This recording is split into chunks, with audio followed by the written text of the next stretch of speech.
Assalamualaikum and a very good evening everyone. My name is Haiqal bin Muhammad Kamarul Ashfin, and today you will be hearing my speech titled The Reality of Success. Now, who here wants to be successful? Raise up your hand. See, everyone wants to be successful. But if I ask any of you how to be successful, most of you will say work hard or work smart. But based on Forbes, they only play a little part in your success, and there are more of them. Do you want to know what they are? Yes. Sit back, relax, and hear my speech. Now, in my speech, you will hear two vital points. The first one being the role of luck in success, and the second one is success means enough. Without further ado, let's go and jump right into the first point, the role of luck in success. When I say luck in success, many people underestimate that. They say that it is not a huge part in your success, but in reality, they are a huge part in your success. Then they can appear in two different types of luck. The first one being different outcomes. So how is different outcomes? Different outcome is when you work as hard as the other person, but the results are just not the same. Let me tell you a story of Steve Jobs and Bill Gates. Both of them were very successful today and in the 1990s. But what happened when they first started their companies? Both of them were very successful, yet Bill Gates always win against Steve Jobs. What was the difference? They worked as hard as they can, they were both smart students, and they both aimed to create the biggest technology company in the world. Well, the main reason that there is the difference is because Bill Gates was born into a rich family. He started off very well, he had a lot of connections, and he had a lot of fun to start his business. And Steve Jobs, on the other hand, is completely opposite. Where is the luck in that? Well, we do not choose which family are we going to be born in. We're just born in that family. And secondly, luck can appear in sudden changes. Let's say you can work as hard as possible, but in the end, sudden changes come. Unexpected things that we cannot control. Let's say you are making two different companies. One is an online meeting company, and the other is an airline company.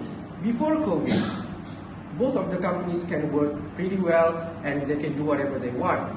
But what happened after COVID and during COVID? Does the airline company will survive? No. All of the airline companies suffer from great losses. However, the online meeting company did not suffer at all. In fact, they gained a lot of revenue. So that is the role of luck in success. We do not expect it to happen, yet it happened anyway, and it gives us a huge impact in our success in our life. Right. And with the first point, let's get right into the second point, which is success means enough. If I ask any of you what is the definition of success, all of you will come up with different definitions. But my definition, I think, is the most suitable one. Because success is when you are satisfied with what you have, satisfied with what you have achieved throughout your career. Let me tell you a story of a person who is grateful for what he has achieved. And that story is the story of Stephen King. He is an American author who was rejected 30 times by publishers in his early careers.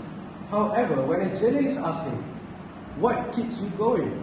And this was his reply. He said the biggest achievement was not to publish his book. The biggest achievement for him was the ability for him to write his book and let people read them. And now, he is one of the most successful American authors ever lived. Let's get to the second of enough, which is avoid constant change in goal. Now, if we say about changing in goals, it can be a very dangerous thing in our life. Let me tell you a story of my friend who was a bottom 10 student in my school. One day, a teacher told him to get a CGPA of 2.5 for his SPM-RSM, or we all know it as trial examinations.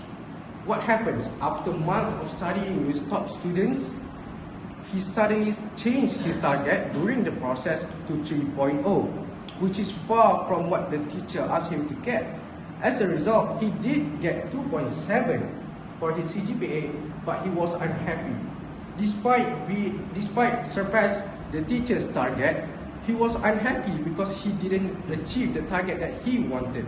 He changed his goal in the middle, and he said that he is not good enough for SPM. He is not ready for SPM. So that is why success means enough.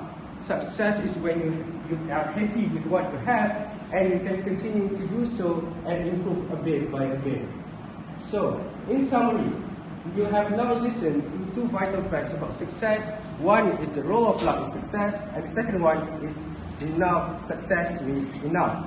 In conclusion, we as a Muslim must work hard as possible to achieve something and rely on God's will with dua, prayers, and all of that. And don't be disappointed if you ever fail, because we believe that whatever happened to us was the best to ever happen. So that's all for my speech today. Thank you very much. Salam.